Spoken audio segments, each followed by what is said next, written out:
Hello again. It's me trying to share some hints and read what the IT has for you. Now let's go over the way to elicit responses from your students. More often than not, it is not common sense. Remember, common sense is the least common of the senses. As instructors, we usually tend to spoon feed our students. Don't do it. You will be surprised with their answers. Here are some significant info you may need. Ready? Okay. What about eliciting students' response? Well, a variety of techniques can be used to ensure that all your students participate and respond in class. This can help you prevent boredom as well. Ensure that everyone has equal opportunity to talk. That is, control students who exhibit a tendency to dominate. Encourage reticent students, those students who just don't want to participate. Call on students in random order.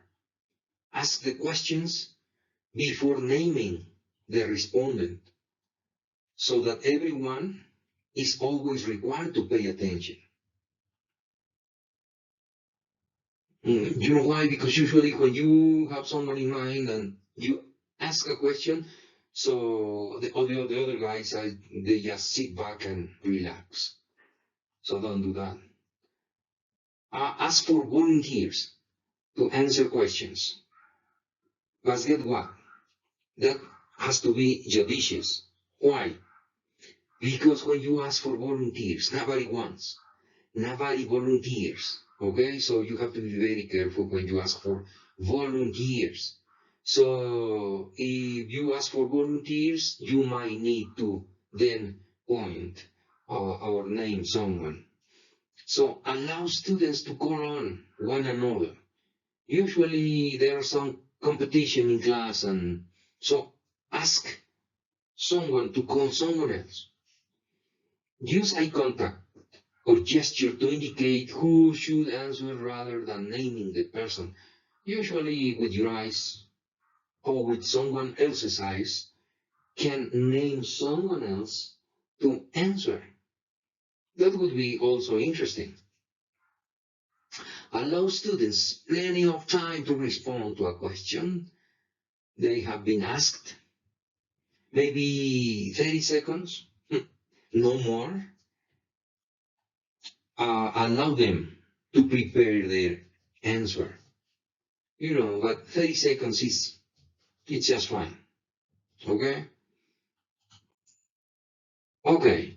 So as you see, you need to know how to elicit answers from your students. Be professional. Don't leave anyone behind. Do your best for your students. They will appreciate it. And remember, eliciting answers, and even questions, of course, when you want them to ask questions, is difficult sometimes. So you need a strategy, just like the ones you have seen right now. And of course, try to be judicious. Okay, so see you soon.